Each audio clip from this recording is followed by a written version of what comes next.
Welcome to the Revenge Chronicles channel. Enjoy your viewing pleasure. You know, I always thought marriages didn't fall apart overnight. They crack slowly, like ice on a lake in early spring. You hear it splinter, you notice the little lines creeping outward, but you convince yourself it's still solid enough to walk on.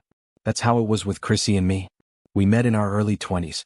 She was a nursing student and I was hustling car sales like my life depended on it, because, well, it did. We built our life piece by piece, brick by brick. 2 kids, a modest house in the suburbs, and enough shared memories to make me think we were solid. Sure, we weren't perfect. Who is? But I thought we were fine. It started subtly. Chrissy became distant. Not in an obvious way, she still made dinner, she still kissed me goodnight, but her mind was somewhere else. Sometimes I'd catch her staring off into space, her phone gripped a little too tightly. When I'd ask what was on her mind, she'd smile softly and say, "Just tired, Ron. Long shift at the hospital." I wanted to believe her. But then there was Bruce. Bruce was a guy in his early 30s who'd lost his wife in a car accident about a year ago. Chrissy talked about him sometimes, mentioning how she felt bad for him, how lonely he must be. At first I didn't think much of it. Chrissy was naturally empathetic, it's what made her a great nurse. But then she started bringing him up more often. His name would slip into conversations where it didn't belong. And one night, after I'd already gone to bed, I heard her whispering on the phone in the living room. I should have confronted her right then and there. But I didn't. I told myself I was being paranoid. I told myself Chrissy was just being kind to a grieving man. And besides, she was my wife, my Chrissy. She wouldn't do that to me, right? Wrong. The truth came out in a way I wasn't prepared for. Chrissy didn't sit me down for a heart-to-heart. No. She blurted it out during an argument over something stupid. I think it was about who forgot to pay the water bill. "You know what, Ron? I'm seeing someone else." Bruce. There, I said it. Felt like my world stopped turning. I don't even remember what I said in response. My ears were ringing, my chest felt tight, and all I could hear were those words looping over and over again in my head. Bruce. It wasn't just that she had an affair. It was how she justified it. Chrissy said Bruce needed her. That he was broken and she was the only one who could help him heal. She looked me straight in the eye and said, "But I still love you, Ron. I'm doing this for him. Once he's okay, I'll come back to you. I promise." How do you even respond to something like that? That night I slept on the couch. Or at least I tried to. My mind was racing, replaying every interaction we'd had over the past few months. Every cold shoulder, every distracted look, every time she'd come home late from work. I wanted answers, but I wasn't ready to face them yet. I could feel the cracks beneath my feet widening. The ice was breaking. And I was about to fall through. The morning after Chrissy's confession felt like waking up in someone else's life. I sat at the kitchen table, staring blankly at a cup of coffee I'd made but couldn't bring myself to drink. Chrissy walked in, her hair pulled into that lazy ponytail she always wore on her days off. For a second it felt normal. Just another quiet morning. But then our eyes met and the weight of everything came crashing back down.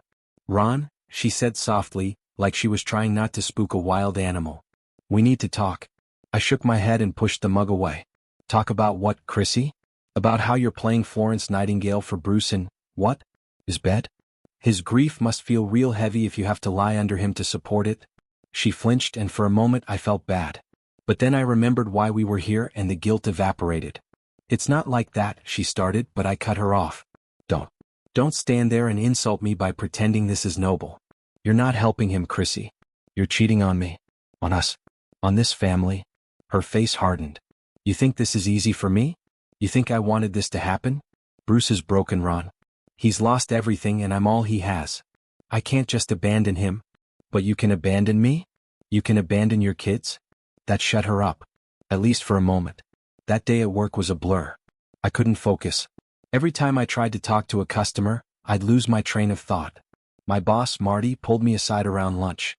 "Ron, go home. You're no good to anyone today." On the drive home I realized I didn't want to go home. The thought of seeing Chrissy again, pretending like everything was normal in front of the kids, made me feel sick. So I pulled into the parking lot of an old diner off the highway. The kind of place with faded booths and coffee that tastes like burnt rubber. I sat there for hours just staring at the clock on the wall, watching the second hand tick away. At some point my phone buzzed. It was a text from Chrissy. "Chrissy, are you coming home for dinner? The kids are asking about you." The kids. It's funny how you can get so wrapped up in your own hurt that you forget about the collateral damage. Our son Jake was 13. old enough to notice something was wrong. Our daughter, Emily, was only 8. She still believed every scraped knee could be fixed with a Band-Aid and a kiss from Mom. They deserved better than this. So I went home. Dinner was painfully normal. Chrissy had made spaghetti. Emily was chattering about some art project at school, and Jake had his face buried in his phone. Chrissy and I didn't make eye contact once. After the kids went to bed, I cornered her in the living room. "Are you still seeing him?" She hesitated, and that tiny pause was all the answer I needed. "Yes," she said finally. And just like that, something inside me broke. I felt hollow. Like the part of me that still hoped we could fix this just gave up and died. "I want you to stop," I said quietly. "If you have any love left for me, for this family, you'll stop. Right now." Chrissy didn't say anything. She just sat there, her hands clenched tightly in her lap, her lips pressed into a thin line. And that silence? That silence told me everything I needed to know. The next morning I called a lawyer. Her name was Denise Keller. Tough, no nonsense, and the kind of person who could see through a lie from a mile away. "I want a divorce," I told her. "And I want custody of my kids." Denise nodded, scribbled something in her notepad and looked up at me. "Do you have evidence of the affair?" "No," I admitted. "Just her confession. And my gut, I guess." She sighed. "Ron, you'll need more than your gut in court. If you want custody, we'll need proof. Texts, emails, photos, anything concrete." The thought of snooping through Chrissy's phone made me sick. I didn't want to become that guy. But Denise was right. If I wanted to protect my kids from the mess Chrissy was making, I'd have to cross lines I never thought I'd cross. That night, while Chrissy was in the shower, I made my move. Her phone was on the nightstand, face down. My hands were shaking as I picked it up. The screen lit up, and for a moment I saw our wedding photo, the same one that had been sitting on my desk at work for over a decade. I unlocked her phone using her birthday and opened her messages. Bruce's name was pinned at the top. "I can't wait to see you again tomorrow. I miss you already." My stomach turned. I scrolled up. There were hundreds of messages. Some sweet, some explicit. My vision blurred as I kept scrolling. Photos. Plans. Excuses for me. She told him she felt guilty but not guilty enough to stop. I took screenshots of everything and sent them to myself. When I put her phone back, I felt like I'd just crawled through broken glass. But I had what I needed. Chrissy might have thought she was in control of this story. But not anymore. The cracks were spreading faster now, and I could feel the ice beginning to give way beneath both of us. The day after I went through Chrissy's phone, I felt dirty. Like I dug through a trash can looking for scraps of dignity and came up empty-handed. I had the proof, though: screenshots, photos, messages. Denise said it was enough to build a strong case for custody. But knowing the truth and accepting it are two different things. Chrissy must have sensed something was off because she was overly cheerful at breakfast. She hummed while pouring coffee, smiled a little too brightly at the kids, and kept glancing at me like she was testing the waters. I couldn't look at her. When the kids were off to school, she cornered me in the kitchen. "Ron, are we okay?" I stared at her for a long moment, clutching my coffee mug like it was the only thing keeping me upright. "No, Chrissy. We're not okay." Her smile faltered. "Are we really doing this now? In the middle of a Tuesday morning?" "Yeah," I said. "Because if I wait any longer, I'm afraid I'll start hating you. And I don't want to hate you, Chrissy. I really don't." She crossed her arms. "What do you want me to say, Ron? That I'm sorry? That I regret it?" I set my mug down harder than I intended. "I want you to stop. I want you to choose me. Choose us. But you won't, will you?" She looked away, her jaw tight. "It's not that simple." "Yes, it is," I said, my voice cracking. "You just don't want to admit it?" She didn't respond. I grabbed my keys and walked out the door. I spent the afternoon at Denise's office, going over the next steps. She laid it all out for me: how custody hearings work, how Chrissy's affair would play into the judge's decision, and what I needed to prepare for financially. "The courts will want to see that your home is stable and that the kids' routines won't be disrupted," Denise explained. "You've got a strong case, Ron. But it's going to get ugly before it gets better." Ugly. That word stuck with me all evening. When I got home, Chrissy was in the living room, curled up on the couch with a blanket draped over her shoulders. She looked smaller somehow, fragile. For a split second I felt a pang of guilt, but then I remembered the messages. The photos. The little heart emoji she sent Bruce while I was working 10-hour shifts to keep our family afloat. She looked up at me. "Where were you all day?" I didn't answer. Instead I said, "I talked to a lawyer today." Her face went pale. "Ron? It's happening, Chrissy. I'm filing for divorce. And I'm going for custody of the kids." Tears welled up in her eyes, but she didn't argue. She didn't fight it. She just nodded slowly, like she'd been expecting this all along. "Do you hate me?" she whispered. I swallowed the lump in my throat. "No. But I don't love you anymore either." The next few weeks were chaos. Chrissy moved into the guest room. We spoke only when absolutely necessary, mostly about the kids. Jake was sharp, he picked up on the tension almost immediately. Emily, sweet Emily, just wanted to know why mommy and daddy weren't hugging anymore. I started focusing on myself, something I hadn't done in years. I joined a gym, started eating better, and poured every ounce of my free time into a side project I'd been dreaming about for years, my own auto repair shop. It became my escape, a place where I could shut out the noise and feel like I was building something mine. Meanwhile, Chrissy spiraled. At first, she tried to play the victim. She told mutual friends that I was being cold and unreasonable. But the screenshots I'd shared with Denise started circulating among those same friends.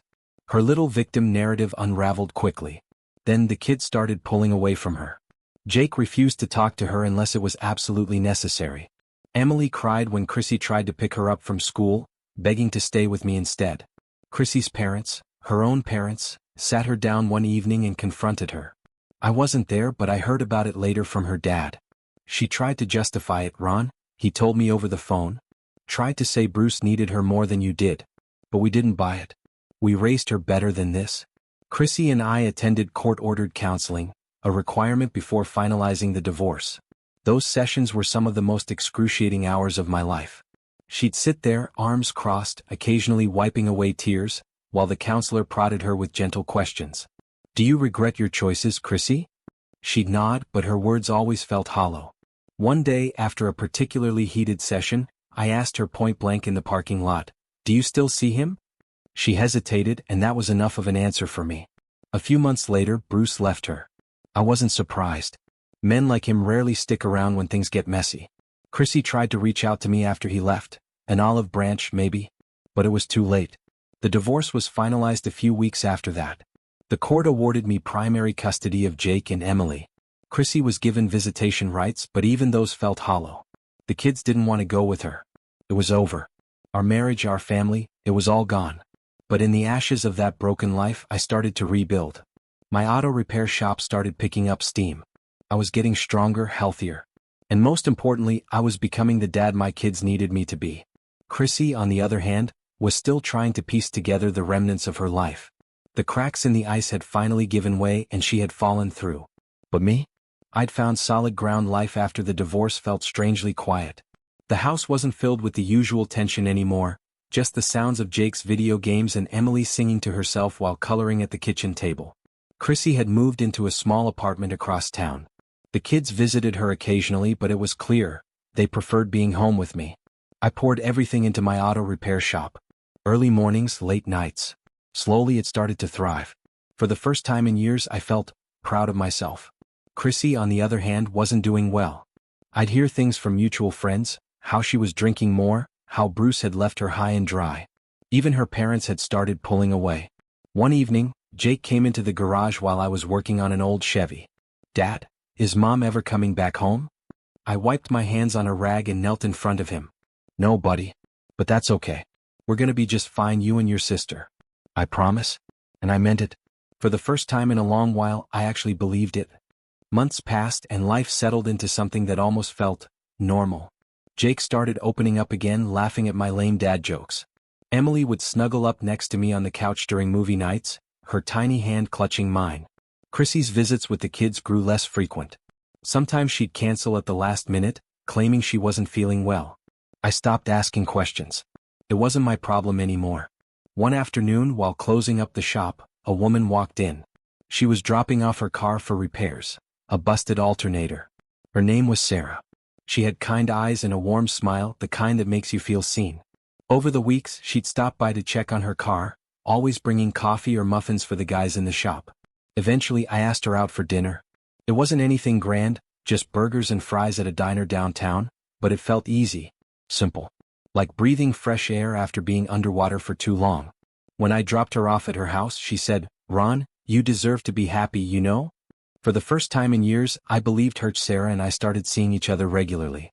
It wasn't some whirlwind romance, it was slow, steady, and honest.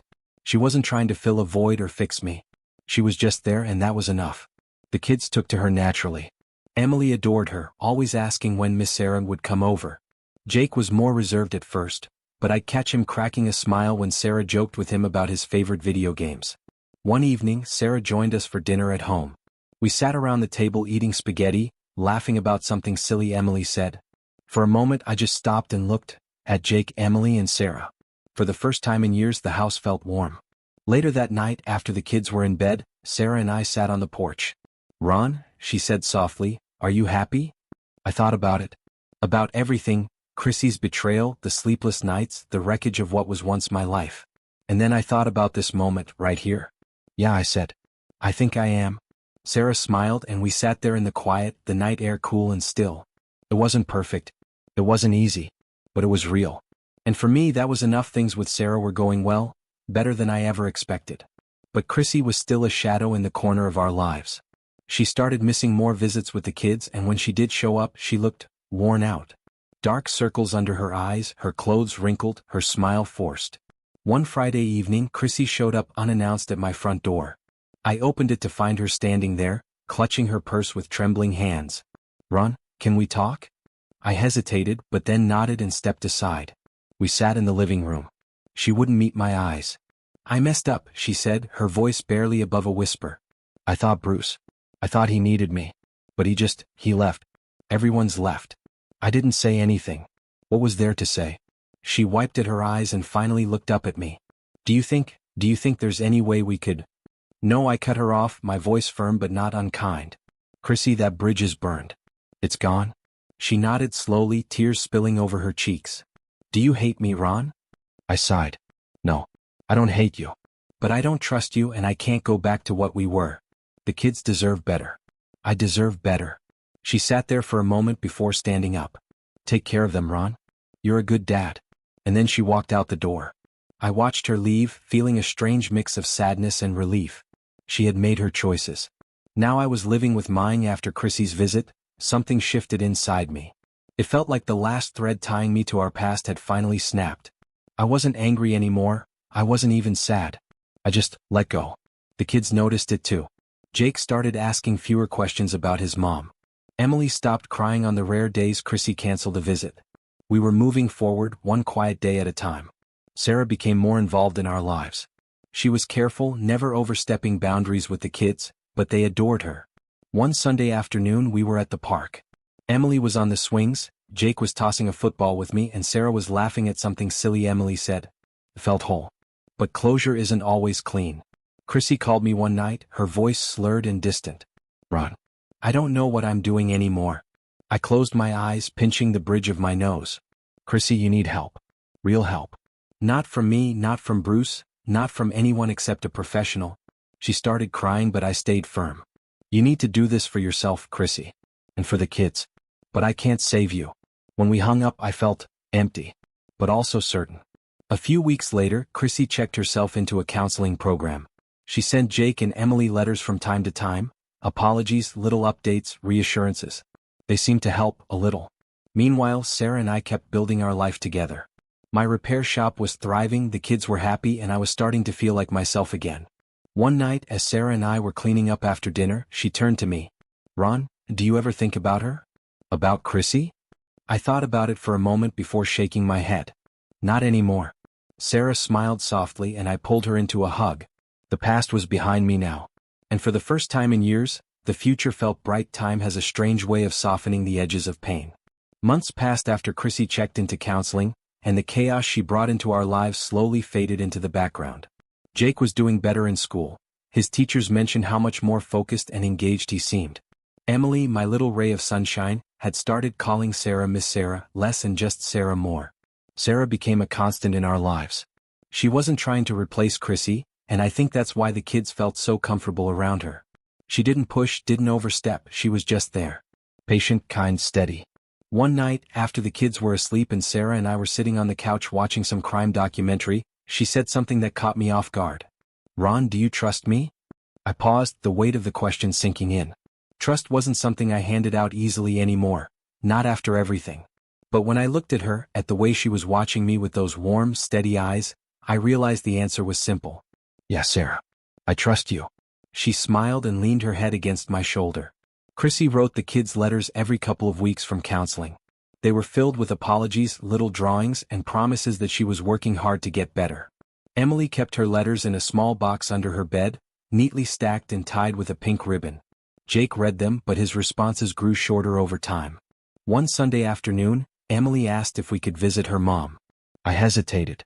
Chrissy was still in the counseling center, and I wasn't sure if the kids were ready to see her like that. But Emily's eyes were wide and hopeful, and Jake just shrugged and said, "It's fine, Dad. I'll go if she wants to." So we went. The counseling center was quiet and clean, with soft beige walls and the faint smell of lavender. Chrissy met us in a small visitation room with a couch, a couple of chairs, and a coffee table cluttered with coloring books and tissues. She looked better. Still tired, still a little fragile, but her eyes were clearer than they'd been in months. Emily ran into her arms, and Chrissy held her so tightly I thought she might break. Jake stood back, hands shoved deep into his hoodie pockets. Chrissy looked at him, her face crumpling as she whispered, "Jake, I'm so sorry." "It's fine, Mom," he said softly, but he didn't move any closer. I stepped out into the hallway, giving them space. Standing there, hands in my pockets, I felt relief. Chrissy was still far from whole, but she was trying. And for the kids' sake, I hoped she'd succeed. On the drive home, Emily chattered about the visit, clutching a little stuffed bear Chrissy had given her. Jake was silent, staring out the window. That night, after tucking them in, I sat on the porch with Sarah. "She's trying," I said quietly. Sarah nodded. "That's all you can ask for, Ron." As the months went by, Chrissy finished her counseling program and started piecing her life back together. She found a small job as a receptionist at a dental office and moved into a modest apartment nearby. Her visits with the kids became more consistent, and while Jake still kept his distance emotionally, Emily was thrilled every time she got to spend the afternoon with her mom. It wasn't perfect. It wasn't even close. But it was something. Meanwhile, my shop was thriving. I'd hired a couple of extra mechanics and even started mentoring a high school kid who reminded me a lot of myself at that age. Rough around the edges, but hardworking and determined. Sarah was by my side through all of it. One evening, we closed up the shop together, and I caught her staring at the sunset through the garage doors. "What are you thinking about?" I asked. She turned to me, her face bathed in the warm glow of fading sunlight. "About how far you've come. About how far we've come." I stepped closer, taking her hands in mine. "Sarah, I don't think I would have made it through all this without you." She smiled, her eyes glistening. "You would have, Ron. You're stronger than you think." I kissed her then, right there in the middle of the grease-stained garage, with the sun dipping below the horizon and the faint sound of traffic in the distance. It wasn't flashy or dramatic. It was just right. Later that night, after the kids were asleep and the house was quiet, I sat in my recliner with a glass of whiskey. I thought about everything, the years with Chrissy, the good memories tangled up with the bad, the way things had fallen apart so quickly. But I also thought about what I had now. Jake was doing better in school. Emily's laughter filled the house again. Sarah was here, steady and warm. My shop was thriving, and for the first time in a long time, I felt like I had a future worth looking forward to. I raised the glass slightly as if to toast the empty room. "To new beginnings," I whispered.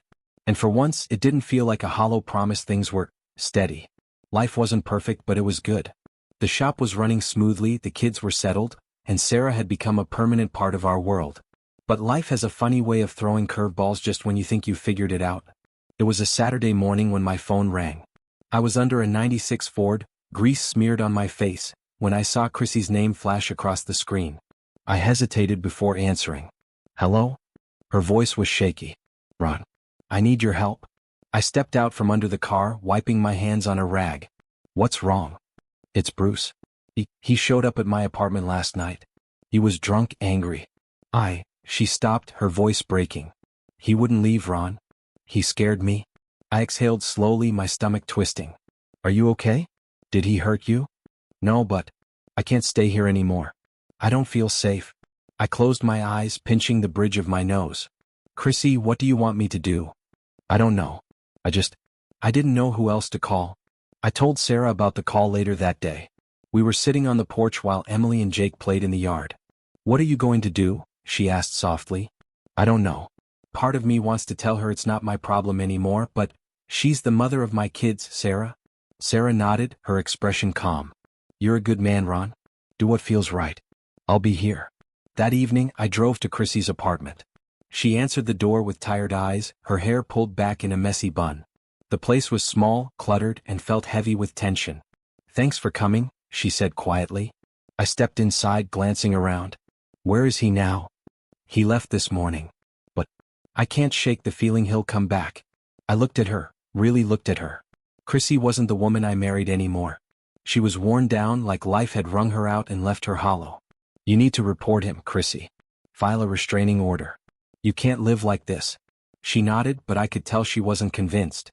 "Listen," I said, running a hand through my hair. "Why don't you come stay with your parents for a while? Just until you feel safe again?" She shook her head. "They don't want me there, Ron. They're disappointed in me." I sighed. "Chrissy, I can't fix this for you. But you need to take steps to protect yourself. If not for you, then for the kids." She nodded again, this time more firmly. "Okay. I'll go to the police tomorrow." Before I left, she hugged me. It felt strange, familiar, yet distant. "Thank you, Ron," she whispered. I pulled away and looked her in the eye. "Take care of yourself, Chrissy." "Really?" On the drive home, I couldn't stop thinking about her. About how far she'd fallen, and how little of the woman I once loved was left. When I got home, Sarah was in the kitchen making tea. "How is she?" she asked. "She's broken," I said honestly. "But I think she's finally ready to start fixing herself." Sarah handed me a mug and leaned against the counter. "You did the right thing, Ron." I nodded, but I still felt uneasy. Chrissy followed through. She filed a restraining order against Bruce and moved into a friend's spare room. She started attending support groups, working extra shifts at her job, and slowly, very slowly, began rebuilding herself. The kids noticed the change. Jake started answering her calls more often, and Emily was excited for their visits again. One afternoon, Jake said something that stopped me in my tracks. "Dad, do you think Mom's gonna be okay this time?" I looked at him, at this boy who'd been forced to grow up too fast, and said, "Yeah, buddy. I think she will." Sarah and I sat on the porch that evening watching the sun set behind the trees. "You know," she said softly, "you could have walked away from all of this. From her. And no one would have blamed you." I shrugged. "Maybe. But I couldn't do that to Jake and Emily. They need to know that their mom is still worth saving." Sarah smiled, leaning her head against my shoulder. "You're a good man, Ron Jameson." For the first time in a long time, I felt at peace with the past. Chrissy had her road to walk and I had mine. The difference was I wasn't walking mine alone anymore. Months passed and life started to feel balanced. I didn't realize how much I craved that stability, calm, the absence of chaos. The kids were thriving. Emily was in her school's art club, always coming home with paint-stained fingers and a proud smile. Jake joined the soccer team, and while he wasn't the best player, he gave it his all. Chrissy was sticking to her counseling sessions and staying away from Bruce. She'd even started repairing her relationship with her parents, little by little. We were all healing in our own ways. One Saturday afternoon, Sarah and I took the kids hiking at a nearby state park. Emily ran ahead, her backpack bouncing with every step, while Jake stuck close to me, asking questions about the old pickup truck I was restoring at the shop. Sarah walked beside me, our hands occasionally brushing together. At one point, we stopped at a clearing overlooking a small lake. The sun was setting, casting warm orange and pink hues across the water. Emily tugged on my sleeve. "Daddy, can Sarah come with us every time we do stuff like this?" Sarah smiled softly, and Jake glanced at me before looking away, his face turning a little red. "Yeah," I said, my voice steady. "She can." It wasn't a big moment. There was no dramatic music, no cinematic declaration of love. Just a quiet understanding that Sarah was part of us now. Later that night, after the kids were asleep, Sarah and I sat in the living room. The glow from the lamp made the space feel warm and intimate. "Ron," she said quietly, her voice hesitant, "can I ask you something?" "Of course." She shifted slightly on the couch, her hands folded in her lap. "Do you see a future with me? With us?" I leaned forward, elbows on my knees, and looked her straight in the eyes. "Sarah, you walked into my life when everything was falling apart. You were patient with me, with the kids, with everything. You didn't try to fix me, you just stood by me while I figured things out." She smiled, her eyes glassy. "I do see a future with you. And it's a good one." She let out a shaky breath, and I pulled her into my arms.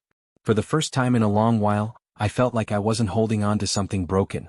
I was building something new. Chrissy stayed consistent with her visits. The kids started feeling more comfortable spending time with her again, and while Jake still kept her at arm's length, Emily soaked up every moment. One evening, Chrissy called me after dropping the kids back home. Ron.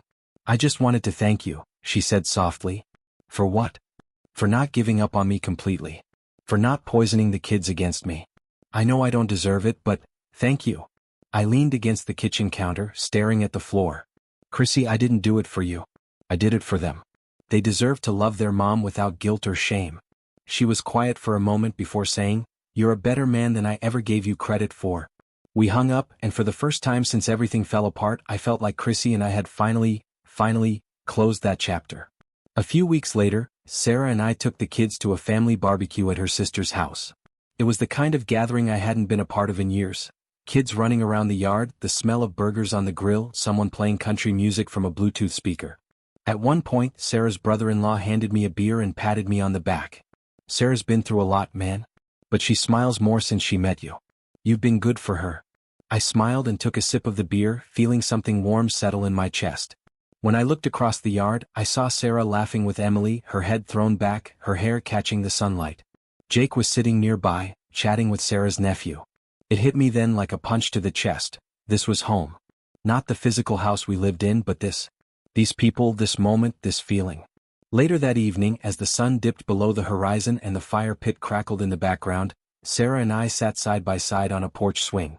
You okay? She asked, her voice soft. I nodded, squeezing her hand. Yeah. I'm better than okay. She rested her head on my shoulder and we sat there in silence, watching the flames dance in the fire pit. For so long I'd been walking across thin ice, waiting for it to crack beneath me. But now, standing on solid ground with Sarah and my kids beside me, I finally felt steady. I wasn't just surviving anymore. I was living life felt good, steady, warm, and real. Sarah had become more than just someone I cared about. She was a part of our family now. The kids adored her and I couldn't imagine my life without her. One Friday evening after the kids were asleep, Sarah and I were sitting on the porch swing, wrapped in a blanket against the cool night air. Ron, she said softly, her head resting on my shoulder, are you happy? I didn't hesitate. Yes, Sarah. I am. The words sat heavy in the space between us. I reached into my pocket and pulled out a small velvet box. Sarah. I've been carrying this around for weeks, waiting for the right moment. But honestly, every moment with you feels right. She sat up, her eyes wide, her breath catching in her throat. Will you marry me? Tears filled her eyes as she nodded, her voice trembling. Yes, Ron. Yes. I slipped the ring onto her finger and she wrapped her arms around me. In that quiet moment, with the stars above us and the faint hum of crickets in the background, I realized something. After everything, after all the heartbreak and rebuilding, I'd finally found home. After Sarah said yes, everything felt brighter. The weight I'd been carrying for so long, years of betrayal, loss, and self-doubt, felt like it had finally lifted. The kids were the first people we told. Emily's face lit up like a Christmas tree. She jumped up and down, her little hands clapping as she squealed, You're gonna be my stepmom, Sarah? Jake, ever the calm and collected teenager, gave a small nod. Congrats, Dad. Sarah, she's good for you. For all of us. That meant more to me than I think he realized. Planning the wedding was different this time around. Sarah and I weren't looking for anything grand, just something small, intimate, and meaningful. We decided on a backyard ceremony at Sarah's sister's house. A warm summer evening, fairy lights strung through the trees, and a simple arch with flowers tied in bunches. The day arrived sooner than I expected. Jake stood by my side as my best man, looking sharp in a navy suit. Emily was the flower girl, her little dress swishing as she twirled in excitement. When Sarah walked down the aisle, everything else faded away. She wore a simple white dress, her hair curled and loose around her shoulders. She was radiant. When she reached me, she whispered, Ron, I've waited my whole life for this moment. I could barely speak. The ceremony was short but heartfelt.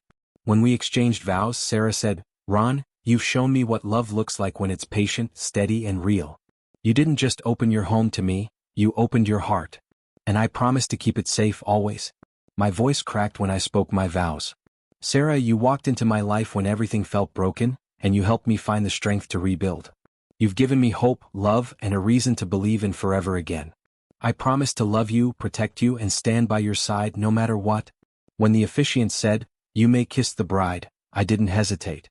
The reception was filled with laughter, good food, and the sound of kids running around the yard. Jake gave a short but heartfelt toast. To Dad and Sarah, you've both been through so much and you still managed to find each other. I hope one day I find someone who makes me as happy as you two make each other. I hugged him tight after that. My boy was growing up into a man I was proud of. Emily danced with Sarah under the string lights, their laughter floating through the summer night air. I stood off to the side watching them and felt my chest tighten with something I hadn't felt in years: peace. Chrissy wasn't at the wedding. I hadn't invited her, and honestly, I don't think she would have come even if I had. But a few days after, I got a message from her. Chrissy, I heard you got married. I'm happy for you, Ron. Truly. You deserve this. I stared at the message for a long time before replying. Me, thank you, Chrissy. I hope you're finding your peace too. She didn't respond, and that was fine. Some chapters don't need an epilogue. Married life with Sarah wasn't drastically different from before, but it felt solid. Like we'd planted our feet firmly in the ground and said, this is where we're staying. We worked together to make our home feel complete. Sarah added her touches to the living room: soft throw blankets, scented candles, and framed photos of the four of us on family outings. The kids adjusted well. Emily would sometimes slip and call Sarah Mom before catching herself and giggling. Jake still kept his guard up in that teenage boy kind of way, but every now and then he'd thank Sarah for something small: a home-cooked meal, help with a school project. It wasn't perfect. There were disagreements, stress from work, and the chaos of raising two kids. But unlike before, it never felt like the cracks were growing too wide to repair. One evening after dinner, Sarah and I sat on the porch swing, watching the sun dip below the horizon. Emily was inside coloring and Jake was in his room with his headphones on. Sarah leaned her head against my shoulder. Ron, do you ever think about how we got here? All the time, I said, squeezing her hand. It's kind of amazing, isn't it? How something so broken can turn into this. I looked out at the yard, the faint glow of string lights still hanging from the wedding. Yeah, I said softly. It is. Life doesn't always turn out the way you plan. I didn't expect to find myself in the wreckage of a broken marriage, raising two kids while trying to rebuild my life. But sometimes life surprises you. Sometimes it hands you someone like Sarah. Someone who shows up when the dust is still settling and says, it's okay. We'll figure this out together. As I sat there with Sarah by my side and the sound of my kids' laughter filtering through the window, I realized something. The past will always leave scars. But scars don't mean you're broken, they mean you healed. And for the first time in years, I wasn't afraid of what came next. Because whatever it was, we'd face it together. Life had finally settled into something peaceful. Sarah and I had built a home filled with warmth, trust, and love. The kids were happy and the shop was doing better than ever. One quiet Sunday morning, Sarah was in the kitchen making pancakes while Emily sat at the counter, swinging her legs and chattering about school. Jake was on the couch, half watching TV, half scrolling his phone. I stood in the doorway taking it all in, the smell of pancakes, the sound of laughter, the soft hum of life moving forward. Sarah caught me staring and smiled. You okay over there, Mr. Jameson? I walked over, kissed her on the forehead and said, yeah, I'm more than okay. It wasn't a grand moment. No fireworks, no big revelations. Just peace. Sometimes that's all you need. Years ago, if someone had told me I'd be standing here, remarried, happy, watching my kids grow into good people, I would have laughed bitterly and walked away. But life has a strange way of pulling you forward, even when you're kicking and screaming the whole way. It's been 2 years since Sarah and I said our vows in her sister's backyard. The shop is thriving, the kids are growing, and somehow, I've become the kind of man I hope my son will grow up to be and my daughter will look for in her own life someday. Jake graduated high school last spring. He's taller than me now, which he loves pointing out every chance he gets. When he walked across that stage in his cap and gown, I thought about all the nights I lay awake, worrying about whether he'd be okay. Whether we'd be okay. After the ceremony, Jake hugged me, really hugged me. None of that stiff-shouldered teenage stuff. Thanks, Dad, he said quietly. For everything. I wanted to tell him he didn't owe me thanks, that being his dad was the greatest privilege of my life. But all I could manage was a gruff, I'm proud of you, son. Emily is a teenager now, God help me. She's still my sunshine though. Her room is an explosion of glitter, fairy lights, and endless art projects. Sarah's been teaching her how to bake, and most weekends the house smells like cookies or banana bread. One night, Emily came into the living room where Sarah and I were watching TV. She plopped down between us and said, you know, Sarah, you're like my second mom. But not like a stepmom, you're just Sarah. Sarah smiled, her eyes glassy with tears, and pulled Emily into a hug. Moments like that remind me how far we've all come. Chrissy still sees the kids, though not as often as I'd hoped. She's holding down a steady job, renting a small apartment across town, And, at least from what Jake and Emily tell me, she's trying. There's still distance between her and Jake. That wound may never fully heal, but Emily forgives easily. One day Chrissy texted me out of the blue. "Chrissy, Ron, I just wanted to say thank you. For holding things together when I couldn't. For raising our kids right. I'll always be grateful for that." I stared at the message for a long time before replying. "Thank you, Chrissy. I hope you're doing okay." She didn't reply, and that was fine. Some conversations don't need to continue, they just need to end. Sarah and I decided to take a trip, just the two of us. The kids were old enough now to stay with Sarah's sister for a long weekend. We rented a little cabin near a lake, surrounded by tall pines and the quiet hum of nature. One evening we sat on the porch, wrapped in a blanket, watching the sun dip below the horizon. The sky turned shades of pink and gold, and the lake reflected every color back at us. "Ron," Sarah said softly, breaking the silence. "Are you happy?" I smiled, reaching for her hand. "Yeah, Sarah. I really am." She leaned her head against my shoulder, and we sat there in silence, listening to the crickets and the soft lapping of water against the shore. I thought about everything that had brought me here, the heartbreak, the betrayal, the nights I spent staring at the ceiling, wondering if I'd ever feel whole again. It's strange how life works. How something so broken can become something beautiful if you just keep moving forward. When we got home, the kids tackled us at the front door. Emily showed us a drawing she'd made while we were gone, a picture of the four of us standing under a bright sun, all holding hands. At the top, she'd written in her wobbly cursive, "My family." Jake smirked and said, "She worked on that for hours. Better frame it, Dad." I did. It's hanging in the living room now, right above the fireplace. Life isn't perfect, it never is. There are still hard days, still arguments, still moments where the weight of the past tries to creep back in. But those moments are smaller now. They pass quicker. Because now, when I look around, at Sarah, at Jake, at Emily, I see something I never thought I'd have again. A family. A real one. A strong one. And when I close the shop at night, when I sit on the porch with Sarah and watch the stars come out, I let myself breathe. Because the ice I was standing on all those years ago? It's gone now. I'm on solid ground. And I'm not walking it alone.